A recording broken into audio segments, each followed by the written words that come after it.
es algo que falta fomentar y proveer en la educación financiera del Ecuador. La pérdida o el impacto económico que genera la falta de una persona, ¿no? Si tú no tienes estrategia para afrontar esos gastos, esas deudas, con el poco ahorro que tú hayas tenido, inclusive con el poco patrimonio que tú hayas generado, en algún momento fallece el proveedor de la casa, no tienes pagando quizás la hipoteca o el alquiler del hogar, tienes para seguir pagándole el colegio al niño, quizás de un colegio más caro a un colegio más económico. A ver, los seguros de vida son herramientas netamente de protección. El seguro de vida no es una herramienta para que tú generes rentabilidad. Que no se toma la decisión es, no le dan espacio en su presupuesto, les cuesta desprenderse de algo. Es un paso de administración y somos administradores del hogar. Un buen administrador tiene que planificar y prever. Hola, bienvenidos a un nuevo episodio de La Letra Chiquita. Hoy nos acompaña David Castro. David, un profesional de la industria de seguros, con énfasis y con bastante experiencia en compañías de seguros de personas, de vida, médica.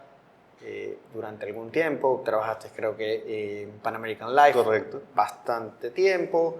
Hoy por hoy representa Seguros Cóndor en la línea de vida. También profesor de seguros en el IPBF, entre otras cosas. Hoy les vamos a tocar un tema importante sobre la planificación de familias jóvenes, parejas jóvenes, sobre el seguro de vida y el rol que juega en la planificación de familias y parejas jóvenes. David, bienvenido. Muchas gracias, Roberto. Encantado de estar aquí, de acompañarlos y, bueno, compartir un poco este momento con ustedes hablando de algo que nos apasiona mucho, ¿no? David, ¿por qué es importante que las familias o en una planificación familiar se toque el tema de seguros de vida? ¿Qué rol juega en esto? Bueno, creo que el seguro de vida juega un rol importante, pero que a la fecha no ha tenido, sobre todo en un medio como el ecuatoriano, la trascendencia que debería tener. Y te explico por qué. Y por qué es importante, sobre todo en un medio como el nuestro, tomarlo en cuenta. Cuando hablamos de planificación financiera, las personas únicamente suelen pensar, bueno, en ahorro, ¿ok? ¿En qué ahorro? ¿En qué meto mi plata? ¿Abro una cuenta? ¿Abro una póliza? O por otro lado hay personas que pueden pensar, ¿sabes qué? En inversión. ¿En qué invierto? ¿Meto mi plata para ganar rentabilidad, para generar algo? Y no se dan cuenta de que quizás una de las estrategias de protección menos utilizada es ver, bueno, ¿en qué corro riesgos? ¿Ok? ¿En qué tanto mi persona como aquellos con los que estoy, a los que más quiero, que dependen de mí, que en este caso viene a ser mi familia, se pueden ver afectados en un futuro ante diversas situaciones? Una de las situaciones más complejas, más graves que puede afectar la familia es la pérdida de un miembro de ellos, ¿no? En este caso puede ser el padre, la madre, quienes aporten económicamente al hogar. O sea, desde el punto de vista financiero, ¿no? Exactamente. Sin dejar de lado el plano afectivo y emocional y el rol que cada uno desempeña en la familia, ¿no? Ya de por sí, el tema de la pérdida de una persona en la familia ya es totalmente devastador. Imagínate el hecho de también tener que lidiar con las consecuencias de esa pérdida, sobre todo las consecuencias económicas que eso puede dejar, ¿no? Entonces ahí viene el seguro como una herramienta para el manejo de ese riesgo, ¿ya? No vamos, un seguro de vida no busca reponer, obviamente, la parte emocional de una persona, pero sí ayudar a cubrir ese hueco que te queda, ¿ok? Por el impacto financiero que le puede dejar una familia que alguien que de alguna manera aportaba al hogar, a veces, o sea, las familias actualmente, ¿no? Tienes padre o madre, que cada uno su rol aportan, puede ser 50-50, 70-30, 60-40, como sea, o hablando económicamente, y no solamente aquellos que trabajan, ¿no? Porque inclusive estamos hablando de que el impacto económico que puede generar el hecho de la persona que esté en el hogar, mientras la otra persona sale a trabajar, eso también tiene un impacto económico. Esas actividades que se llaman no remuneradas, pero que generan o ayudan al crecimiento de las familias. De que el otro pueda producir. Exactamente. Cada uno tiene su rol. Cada uno tiene su rol dentro de la familia, ¿ok? Y nos estamos olvidando de que qué pasaría si esa persona que está cumpliendo ese rol el día de mañana no está, ¿ok? Mira, es importante. Me has dado un caso y saltándome todos los temas. Cuando asesoramos sobre el aseguramiento y por qué el aseguramiento de vida, normalmente lo que pasa, no sé si te pasa a ti, pero lo que nos pasa a nuestro mercado es se asegura el que tiene más ingresos, o aquí en una cultura todavía machista, se asegura el hombre o el proveedor del hogar, por así decirlo. Pero yo supongamos, en este caso, que haya la posibilidad, porque hoy por hoy los dos trabajan. Correcto. En este caso, por ser machista, la ama de casa o la mamá no trabaja. Yo le he hecho estas reflexiones con ciertos clientes que asesoramos.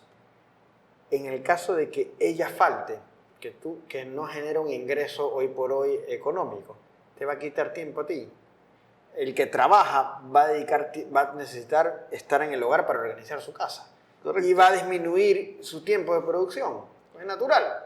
O inclusive hablamos de que va a necesitar reemplazar, digamos, el tiempo de esa persona con su propio tiempo, que le costaría bastante dinero, o inclusive contratando a otra persona adicional o varias personas adicionales que también le cuesta mucho dinero, ¿no? O sea, tener yendo a tu ejemplo, ¿no? Tener una niñera de tiempo completo en el hogar no es algo barato ni algo que lo pueda hacer. Entonces, a la final, las personas tienen que tomar en cuenta que, yéndonos un poco de ese tema, que hay muchas pérdidas económicas, ¿ok?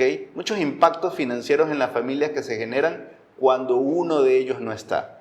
Y que nosotros debemos aprender a identificarlos para de alguna manera u otra mitigar esa pérdida. Y para eso está el seguro de vida, como una herramienta que nos ayuda a planificar, que nos ayuda a prever esos riesgos para que al futuro esto sea un impacto menor, digamos, para las familias, ¿no? Perfecto, David. Oye, perdón que me perdí un poquito. Ahora, otra de las discusiones que pasa es, aquí ya atacamos rápidamente que inclusive los dos proveedores de hogar son sujetos al aseguramiento y los dos hay un interés asegurable y en los dos hay un ingreso que proteger. Correcto. O sea, a ver, ¿cuál es la naturaleza del seguro de vida? Proteger la pérdida o el impacto económico que genera la falta de una persona, ¿no? Y esto puede ser en diversos entornos para la familia. Como te decía, el hecho que no esté significa que no se puedan poder pagar las cuentas. El hecho de que una persona no esté, no se pueden pagar las deudas de una familia. ¿Qué haces en este caso, no? Te toca, si tú no tienes una estrategia de protección para tu familia, entonces te va a tocar afrontar esos gastos, esas deudas, con el poco ahorro que tú hayas tenido o inclusive con el poco patrimonio que tú hayas generado. Entonces, ¿qué ocurre qué ha ocurrido con algunas familias cuando eso pasa? Que en algún momento fallece el proveedor de la casa, ya no tienes para pagar, seguir pagando quizás la hipoteca o el alquiler del hogar, de la casa, no tienes para seguir pagándole el colegio al niño, tienes que cambiarlo quizás de un colegio más caro a un colegio más económico o a una institución pública en algunos casos. Si la persona tenías planeado que, ¿sabes qué? Yo quiero que sigas medicina, tus hijos, o que quiero que estudies algo de agricultura o cualquier cosa que tenías pensado, quizás ya no lo puede hacer porque esa persona a los 18 años apenas se gradúa de la escuela, va a tener que ir a trabajar, entonces ya quizás no puede dedicarse a la carrera que lo apasiona. Hay muchos impactos que se deben analizar que genera la pérdida de una familia. Y es importante, quizás, cuando hablamos de familias jóvenes, que ahora, en este momento en que ellos están construyendo su hogar, que están armando su futuro, vean el seguro de vida como una opción para protegerse en caso de que cualquier evento suceda, ¿ya? No es para asustarlos, no es para que la gente diga, ah, no, como muchas veces dicen, no, estamos llamando aquí las malas energías para que algo pase, no. La probabilidad es que no pase nada. Exactamente. Lo más probable es que no pase nada. Exactamente, y es lo que digo. Yo siempre tomo un seguro para lo que sea, esperando nunca tener que usarlo, ¿ya? Pero estoy completamente tranquilo de que si algo pasa en algún momento, ahí tengo la póliza. De hecho, alguna vez te comento, porque como decías, es algo que falta fomentar y promover en la educación financiera del Ecuador. Yo sí creo, algunos años que tenemos en esta industria, sí creo que ya hay una etapa de que no tienes que decirle a alguien que te vas a morir. O sea, ya no tienes que vender la necesidad o no tienes que vender la probabilidad de que suceda. Ya básicamente lo que me ha pasado a mí en los últimos años es que ¿por qué no se toma la decisión? Es porque no le dan espacio en su presupuesto, les cuesta desprenderse de algo.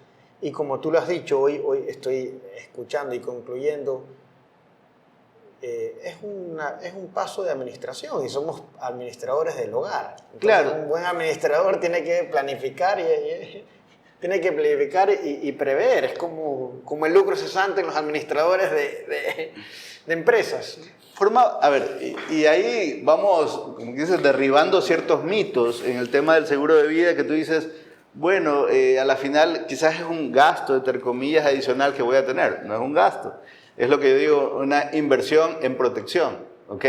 Y vamos con otro tema también, un seguro de vida, dependiendo de la necesidad, del enfoque que tú tengas, no tiene por qué ser costoso. Puede llegar a ser mucho más económico de lo que una persona piensa, sobre todo para familias jóvenes. Recordemos, y siempre es algo que se dice, ¿no? El mejor momento para tomar un seguro de vida es hoy. No es mañana, no es cuando te paguen las utilidades, el próximo año que ya tengo más estabilidad en el trabajo o algo por el estilo. Es hoy, porque hoy de alguna manera estás joven, hoy estás sano.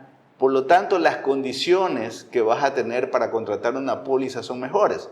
Las tarifas de un seguro de vida, cuando tú lo contratas, cuando eres joven, a edad de entre 20, 30, 40 años, ¿ok? Son mucho más asequibles que para personas de mayor edad. Entonces, una familia relativamente joven, pongamos de edad promedio de 30 años, no va a tener problemas para contratarlo. Aparte que tienes muchos distintos productos. Dependiendo ahí también, entremos en materia, supongamos enfocándonos en joven, ¿qué alternativas hay? A ver, ¿qué tipos de seguros? ¿Cuál es el ideal? O enfocándonos en una familia joven.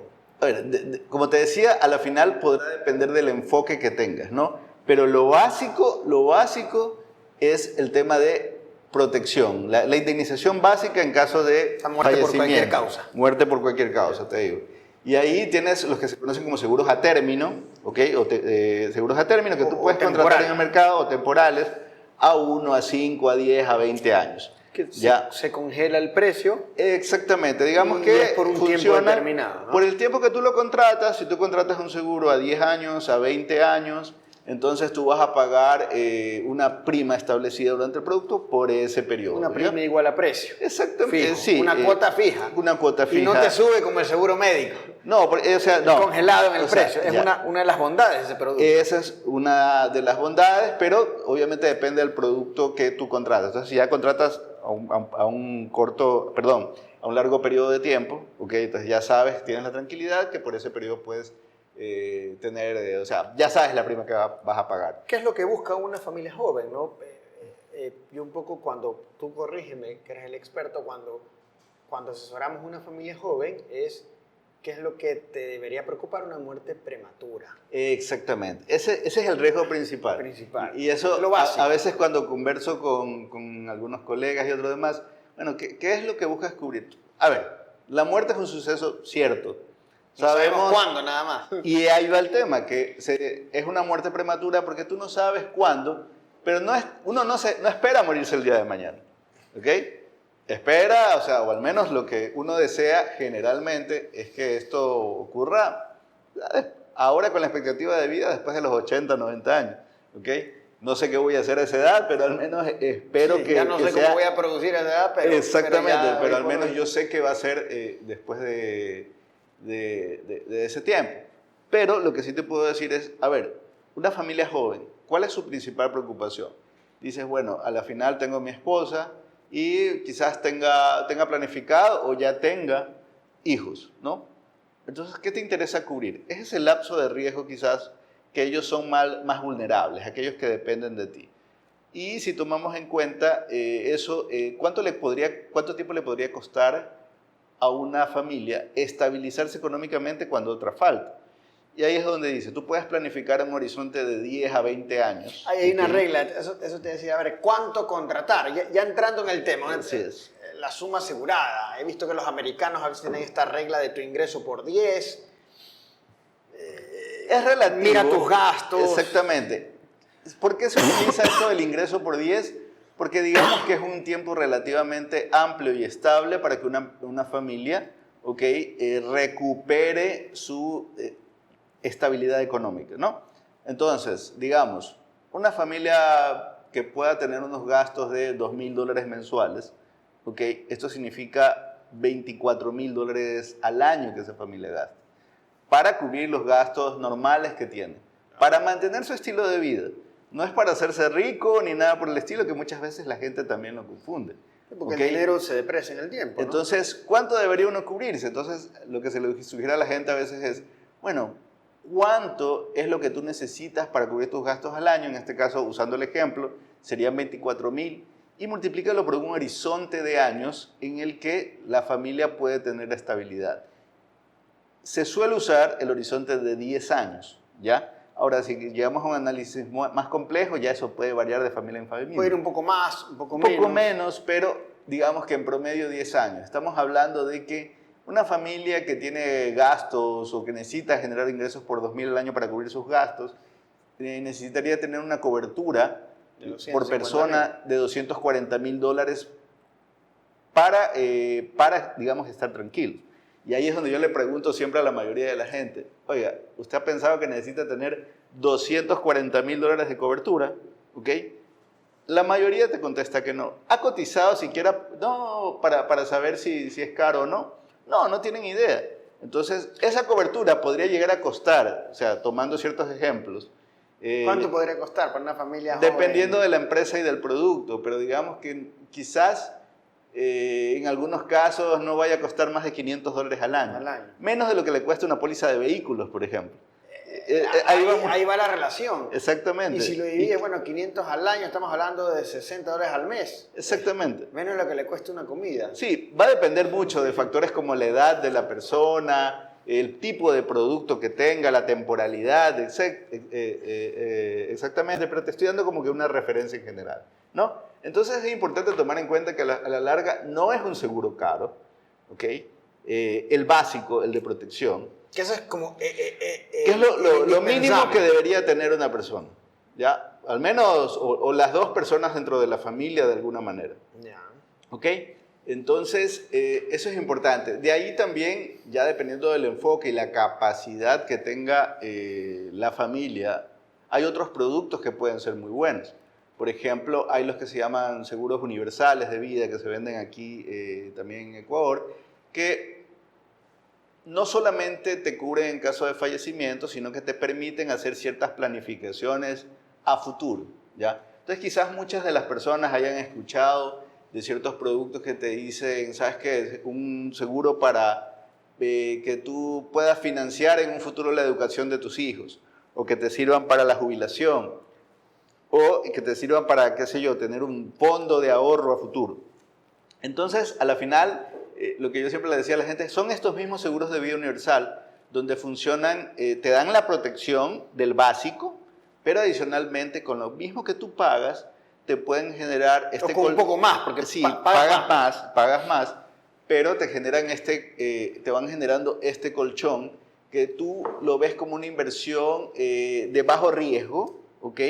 Hacia el futuro. Te van a generar un tipo de rentabilidad sobre lo que vas manteniendo allí dentro de tu póliza y que te puede servir a largo plazo. Te hablo de no a 5 años, a 20 años o más años, 30 años, para que tú quizás lo puedas utilizar en algo que necesites. Tienes ese fondo, después de 20 años, tu hijo quiere ir a hacer una maestría, si no tienes de dónde sacarlo, lo puedes sacar de ahí. O lo usaste para planificar eso, está muy bien. O lo puedes dejar para que la póliza perdure de por vida. vida. O lo puedes dejar para que la póliza perdure, o lo puedes usar, mira, ahorita con el tema de que yo no sé si aquí, cuando yo alcance la edad de jubilación, cuando cumpla los 65 años, yo no tengo idea si es que el IES, por ejemplo, va a seguir funcionando, el Seguro Social. Entonces, son cosas que uno tiene en la mente, no sabemos si va a servir.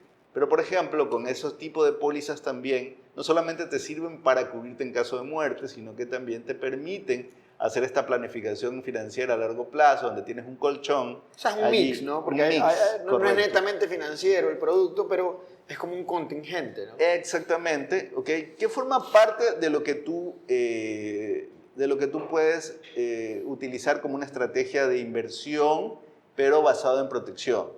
Y ahí quiero aclarar algo. A ver, los seguros de vida, sobre todo, inclusive estos tipos de seguros de aquí, son herramientas netamente de protección, ¿ya? Un seguro de vida no es una herramienta para que tú generes rentabilidad o busques un producto que te va a hacer millonario. No, no es el enfoque. No está diseñado para eso. No está diseñado para eso. Es netamente para protegerte. Te protege en caso de muerte o inclusive ese fondo que igual genera un interés, ¿sí? Te sirve como un contingente para diversas situaciones. Entonces, de esa manera tú planificas, de esa manera tú puedes organizar tu vida. Puedes destinar parte de tus ingresos para financiar el seguro, otra parte sí la puedes invertir en otro tipo de activos, pólizas. Que también es importante la inversión. Es importante mantener, pero aquí hablamos de protegerte. Y eso, cuando tú estás protegido, te va a generar estabilidad financiera. Y en un país dolarizado como el nuestro, creo que es importantísimo que la gente tenga en cuenta que cuando tenemos estabilidad financiera, eso nos permite crecer. Es que te da estabilidad emocional también. También te da estabilidad emocional. Alguna vez leyendo esta información, habían estos facts o estos datos no me recuerdo el número exacto, pero más del 60-70% de las personas que están aseguradas tienen un mejor rendimiento en su trabajo, en sus actividades, versus los otros que no están asegurados. Porque te da cierta tranquilidad, porque no somos adivinos de lo que va a pasar, pero tienes preocupaciones cuando tienes cargas, ¿no? Te da una cierta tranquilidad, sin que lo sea, ¿no? Porque no somos adivinos del futuro, ¿no? No somos adivinos, pero ese es el principio del seguro. El hecho de que tú te quitas esa carga que se llama riesgo, entonces tú trasladas ese riesgo de tus espaldas, se lo trasladas a un tercero, que es la aseguradora.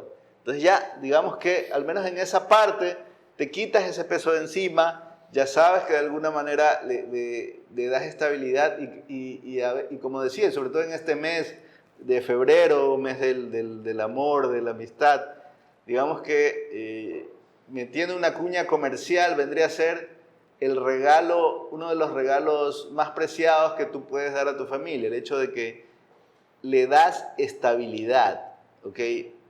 Piensas en ellos con una herramienta que le da esta protección que ellos necesitan, esta estabilidad, para que, aunque tú no estés, ellos puedan seguir con su vida relativamente tranquilos, con su nivel de vida relativamente tranquilos. Sí, por supuesto va a haber una pérdida afectiva. Exactamente. Pero eso ya no se lo puede suplir. Correcto. David, súper gracias, creo que hemos coincidido en algunos conceptos. desde el punto de vista asegurador y como iniciaste, en el Ecuador todavía, y coincido contigo, todavía hay un mercado como virgen. ¿Qué crees desde el punto de vista del consumidor o del cliente? ¿Cuáles son como los mitos o qué crees que son las razones por las cuales todavía no ha crecido ese nivel de contratación en este tipo de productos comparado con otros países? Y desde la industria aseguradora también, o los profesionales del seguro, ¿qué nos falta por desarrollar? A ver, como tú bien indicas, realmente el tema y el gran potencial de los seguros de vida es que la penetración todavía es baja, entonces se debe explotar, o debemos buscar, quizás educar un poco a la gente en estos temas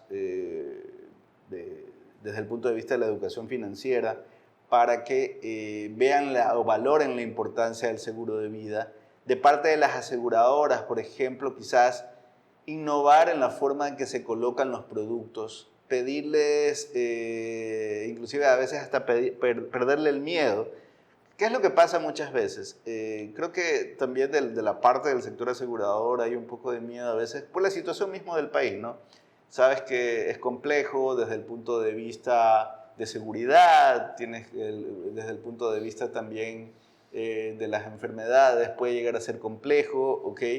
Entonces, creo que uno tiene o debería tener ese olfato para tratar de ser un poco más innovador en los productos, quizás llegar a segmentos que antes no llegabas, segmentos que son inclusive muy vulnerables, donde hay estrategias que se pueden implementar. No tengo por qué... ¿Cómo cuáles? ¿Qué es el segmento fácil? A ver, ahí podemos entrar a un tema que es el de los microseguros, ¿ya? ¿Qué está haciendo la industria por esto? En realidad, muy poco, realmente hay una suerte de microseguros que a veces se lo hace a través de ciertas... De la banca. Y más que de la banca, porque microseguros están enfocados más temas como cooperativas, temas como instituciones que trabajan así con sectores quizás rurales, de bajos ingresos, entonces son muy pocos. Entonces quizás se debería profundizar mucho más en el tema de productos enfocados a estos segmentos para que también se vayan educando, para que también valoren esto de aquí, ¿no? Y ahí quizás tiene que ir de la mano, ahorita pensando así en voz alta, ahí el llamado a intervenir puede ir hacia el Estado también, o la empresa privada. Porque la empresa privada, ¿cómo va a buscar un retorno? Es que sí, a ver. Porque es un sector vulnerable, que siempre ha estado vulnerable. No, pero a ver, yo creo que se puede equilibrar bastante bien el tema de Estado, empresa privada, en este sentido, para tratar de llegar. Es más, la empresa privada puede ser un promotor de este tipo de seguros o de beneficios, ¿no? Para llegar a cierto entorno de la población. Que sí, la empresa privada tiene razón, va a buscar de alguna manera obtener una rentabilidad, pero es ahí donde tiene que analizar si ver, bueno, ¿qué ganas? Ganas presencia, ganas ciertos temas. Entonces, a la final, si se hace un análisis correcto, llega bien. Quizás yo diría, hay más bien, creo que todos los sectores deberíamos sentarnos en algún momento a analizar cómo ayudamos a mejorar la penetración del seguro de vida, tanto a niveles de productos más complejos como a niveles de productos más chiquitos, para tratar de abarcar todos los temas para tratar de abarcar todos los niveles de la población a los que podamos ofertar y así profundizar más, penetrar más con los seguros de vida. ¿A qué me refiero a esto? Por ejemplo, quizás analizar el tema de cómo está la regulación actual para el tema de coberturas de seguros de vida. Han habido muchos cambios. Trabajando en esto, ¿no? Se está trabajando en hubo muchas restricciones en el tema de seguros por los montos que se podían manejar, temas de reaseguro hace algunos años. Algo se ha venido modificando hasta la fecha. Hay un tema que se ha creado. Yo justamente estuve hace algunos meses en un coloquio que hubo aquí en la ciudad de Quito sobre el tema de seguros. Entonces, algo la superintendencia también había estado trabajando para mejorar este tema de microseguros para una mayor penetración. Entonces, creo que se está haciendo algo, que vamos caminando, pero hay que profundizar más. Hay que concretarlo. Claro, hay que concretarlo, hay que profundizar más. Hay un tema de la ley de datos, un tema de lavado de activos, es un poco la piedra en el zapato, por ahí, es decirlos, en estos seguros que deberían ser transaccionales, pero creo que la regulación un poco... Sí, es que hay ciertas trabas que hay que cambiarlas, ¿no? Exactamente. A veces algo puede ser demasiado general que no te permite desarrollar ciertos productos. Y ahí es donde tenemos que entrar a trabajar todos y ver, bueno, en qué momento sí puedo flexibilizar ciertas cosas, en qué momento sí tengo que ser bastante más rígido, por así decirlo, porque, a ver, este tema, la ley hay que cumplirla. Nadie es que quiere evitar incumplir algo, porque sabemos que por algo se hacen las cosas, pero sí, a veces las leyes son muy generales, ¿no? Exactamente, entonces hay que flexibilizar ciertas cosas, permitir que haya un mayor desarrollo de ciertos productos de vida, ver en qué estamos fallando. Algo que yo a veces decía, o a veces veo, ¿no? Creo que hay la capacidad de muchas compañías locales de ofertar mejores productos de vida, pero no lo hacen. No se sienten tranquilas porque a veces tienen que hacer inversiones muy fuertes y no se sienten respaldadas de alguna manera para hacerlo. Entonces, ¿qué es lo que ocurre? No lo hacen y las personas terminan contratando productos afuera. ¿Qué es lo que pasa? Actualmente. Lo que pasa mucho en el segmento, y te lo cuento, en el segmento, no el segmento vulnerable masivo, sino el segmento socioeconómico alto que tiene poder adquisitivo de contratarlo. ¿Sabes qué nos ha pasado? Claro, los límites, no hay una oferta atractiva y terminan contratando fuera. La suscripción es un poco temerosa. Tú hablabas de las enfermedades, de ahorita la seguridad. Pero tú que manejas data, ¿cuánto es el índice de muertes de personas aseguradas por sicariatos, o sea, de ese segmento, por enfermedades catastróficas? Porque, perdón si voy a ser como en este sector de seguridad, que no creo que tengan seguros de vida, o sí tienen. Sí tienen, no, por ley, existe una ley que le exige a las compañías de seguridad cumplir con ciertos requisitos para las personas, para los guardias. Bueno, ahí sí, correcto. Sí existe. Pero bueno, más bien, un poquito para contarte, sí existe una preocupación, obviamente, por este tema de los sicariatos, de las muertes violentas. ¿Qué tanto te han incidido en reclamaciones por eso? A ver, sí es algo que está impactando. Sí es algo que está impactando en las compañías, porque de alguna manera creo que... Los GDO se están asegurando también, entonces.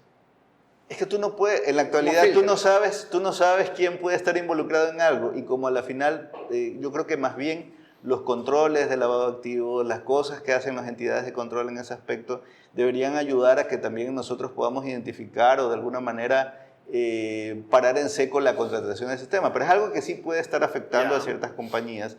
No te podría decir exactamente en este momento cuántas muertes violentas pueden referirse a eso, porque en la actualidad en el país hay personas que han tenido fallecimientos y no necesariamente es porque han estado involucradas en algo. Ahora con el tema de seguridad, alguien te amenazó y no le hiciste caso a la amenaza y te puede atentar. Hay un tema de extorsión, sí, una vacuna. Entonces, a la final es un poco difícil. Pero la incidencia es baja todavía en eso. Es algo con lo que tenemos que lidiar, aplicar controles, pero para eso estamos nosotros, para eso el análisis. Lo que yo diría más bien yo creo que las compañías, a pesar de eso, no tienen miedo, porque si tú haces una suscripción correcta de riesgos, es algo que puede manejar. Ya, más bien, más que el miedo de los sucesos que pasen, es el tema de que, bueno, se den las condiciones para yo poder desarrollar más productos, para no tener quizás generar reservas, generar implicaciones financieras que significa para las compañías invertir más en este ramo. Sí. Porque para las compañías sigue siendo un ramo bastante rentable también, ¿ok? Y cada vez más, creo que hoy por hoy no es un secreto. Si le preguntas a cualquier asegurador, a cualquier profesional de broker, ¿en dónde quieres crecer en vida? Ya eso, hace 3 años te siguen diciendo lo mismo. Y sí, ha habido un aumento. Creo que ahí la banca es la que un poco más se ha aprovechado de esto. Sí, es con que el negocio de referencia. Es que sí, exactamente, hay unas grandes oportunidades en el tema de seguros y yo más bien invito ahí a todos los sectores, no solo a la banca, sino también hay muchos sectores que podrían unirse y desarrollar, colaborar a desarrollar también la penetración de los seguros de vida en el mercado local, ¿no? A la final ahí es la invitación también a todos los actores, bueno, seamos creativos, veamos qué podemos realizar, veamos qué podemos nosotros crear así, para llegar a aquellos que necesitan una mejor cobertura o que no tienen ninguna cobertura y podemos darle un producto mínimo o con el cual empezar, ¿no? Y después ir migrando quizás a otros más complejos, más elevados. Entonces, a la final, digo, pongámonos creativos, seamos bastante, sí, cojamos el amor a la protección de la gente y vamos desarrollando, vamos asegurando más personas. Como decía hace un momento, es un acto de responsabilidad, es un acto de amor. A la final, si tú tienes una buena asesoría, puedes contar con un buen broker, una buena compañía que te dé cuál es el producto indicado para ti. Vas a terminar contento, tranquilo, sin esa carga que tú mencionabas hace un momento, que puedes tener encima porque ese riesgo ya no lo tienes tú, sino que se lo diste a alguien más. Oye, David, súper gracias. Yo creo que hemos explorado algunos temas enfocados en lo que hay que hacer, en las claves. Hemos hablado generalmente sobre las debilidades o los mitos que tiene el cliente. Creo que los hemos hablado con profundidad. Las tareas que tenemos el sector profesional del seguro, y hay tarea pendiente y queda material para una segunda charla. Correcto, no, encantado y muchas gracias por tu tiempo, por la invitación. David, súper gracias, bienvenidos. Y este fue otro episodio de La Letra Chiquita. Síganos.